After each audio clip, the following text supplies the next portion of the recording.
ছেলের দেয়া কোন আশ্বাসে শেখ হাসিনা পদত্যাগে রাজি হয়েছিলেন, সেই প্রশ্নেরই উত্তর খোঁজার চেষ্টা করব আজকের এই ভিডিওতে। আগস্টের শুরু থেকে আওয়ামী লীগ সরকারের ক্ষমতায় টিকে থাকায় অনিশ্চয়তা দেখা দিতে শুরু করে। তবে কেউ ঘুণাক্ষরেও টের পাননি শেখ হাসিনা 5 আগস্টেই পদত্যাগ করবেন। এমনকি খোদ হাসিনাও জানতেন না ওই দিনই তাকে পদত্যাগ করতে হবে।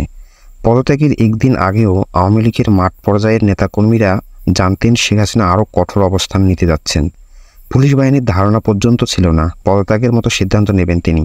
আগের দিন রাতেও শেখ হাসিনার সঙ্গে নেতা থেকে পুলিশের উচ্চ পর্যায়ের যাদের যোগাযোগ হয়েছিল তাদের সবাইকে হাসিনা আরও কঠোর অবস্থানে থাকার নির্দেশ দিয়েছিলেন বলে বিভিন্ন দেশের গোয়েন্দা সংস্থার তথ্য থেকে জানা যায়। বেশ কয়েকটি গোয়েন্দা সংস্থা ও গণভবনের সূত্র থেকে জানা যায়, সকাল 9:30টার পর থেকে গণভবনের পরিস্থিতি ঘোলাটে হতে শুরু করে। 3 বাহিনীর প্রধান এবং পুলিশের আইজির সঙ্গে বৈঠকে শেখ হাসিনাকে দেশের বাস্তব চিত্র বোঝানো হলেও তিনি পদত্যাগ করবেন না বলে নিজের অবস্থানে অনড় থাকেন।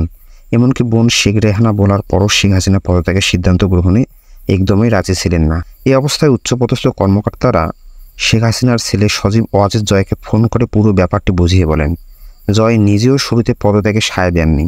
শেখ হাসিনার জীবনে নিরাপত্তা দেওয়া সম্ভব হবে না এবং বড় রকমের মৃত্যু ঝুঁকি আছে, এমন পরিস্থিতি জয়ের সামনে তুলে ধরা হলে তিনি শেখ হাসিনার সঙ্গে পদত্যাগের বিষয়ে আলাপে রাজি হন।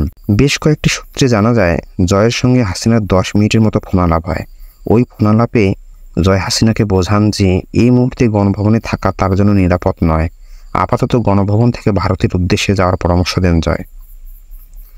আওয়ামী লীগের হাতে টিকে থাকার সবশেষ দান ছিল ভারতের সহায়তা।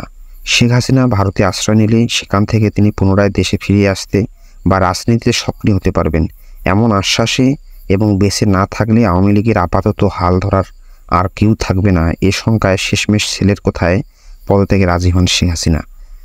পদত্যাগের আগে হাসিনা দেশবাসীর উদ্দেশ্যে ভাষণ রেকর্ড করতে চেয়েছিলেন। মূলত জয়ের পরামর্শে হাসিনা শেষবারের মতো জাতির উদ্দেশ্যে ভাষণ দিতে চেয়েছিলেন। তবে ততক্ষণে ছাত্র জনতা গণভবনের কাছাকাছি চলে এসেছে। এমন তথ্যের ভিত্তিতে ভাষণ রেকর্ডের সময় পাননি তিনি। দ্রুততম সময়ের মধ্যে ব্যাগ সুটকেস গুছিয়ে দেশ ছাড়তে হয়েছে তাকে।